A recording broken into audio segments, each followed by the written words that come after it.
So, welcome to Jumbo Wires and welcome to our lecture series called Daily MCQ Practice. In this lecture series, we cover a particular day's current affairs through a set of 4 to 5 MCQs.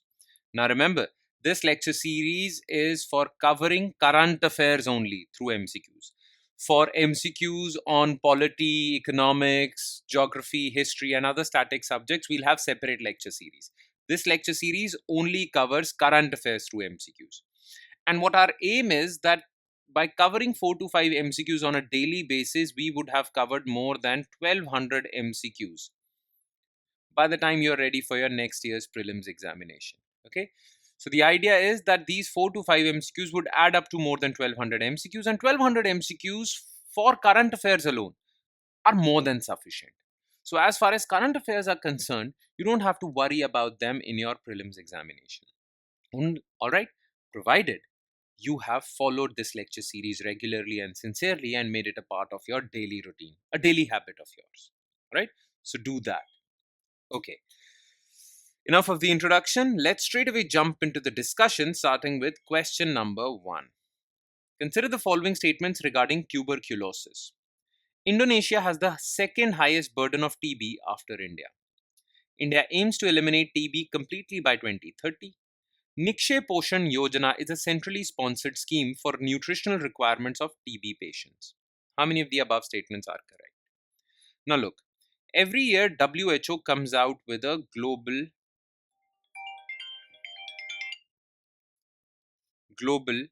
TB report.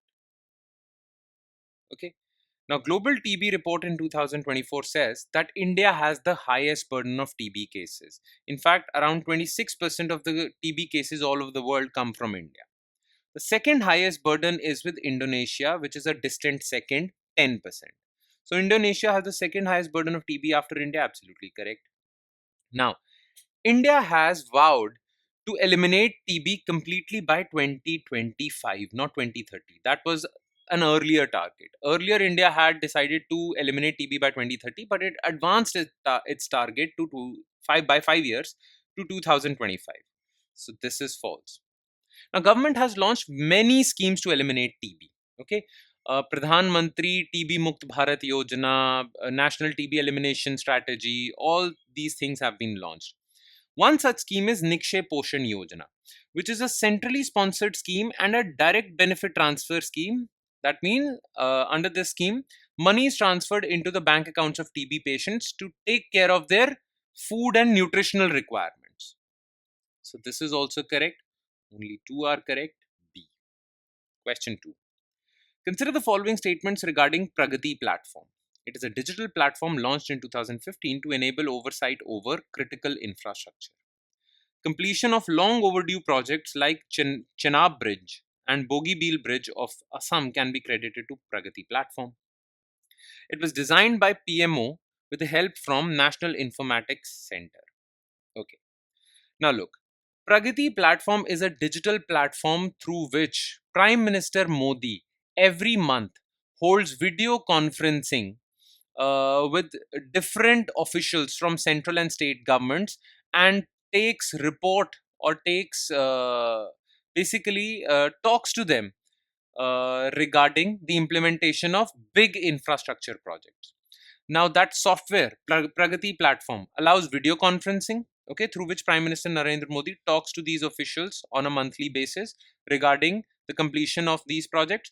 Plus, it also contains tools like geospatial technology, data management. So all these infrastructure projects are shown on the computer screens of these officials and Prime Minister himself, giving them information about the state of implementation of infrastructure project, their location, their maps and everything.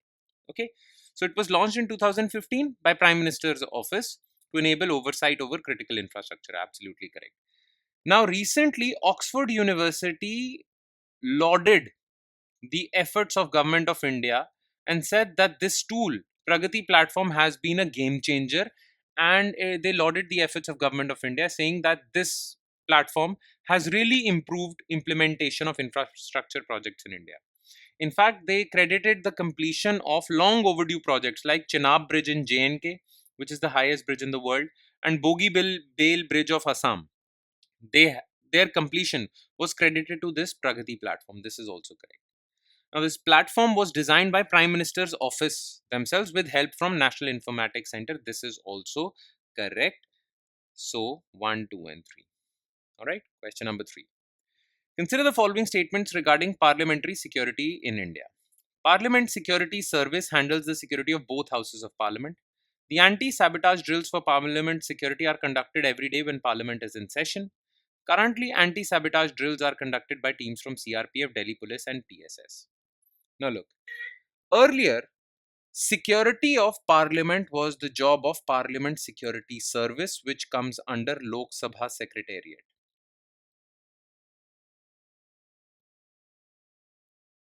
Basically, Parliament Securities Committee comes under Watch and Wards Committee,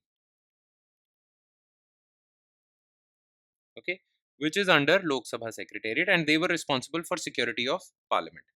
Now, they used to conduct anti-sabotage drills. That means that every day when Parliament is in session, all the seats in the Parliament are checked for suspicious objects. Okay, these were anti-sabotage drills.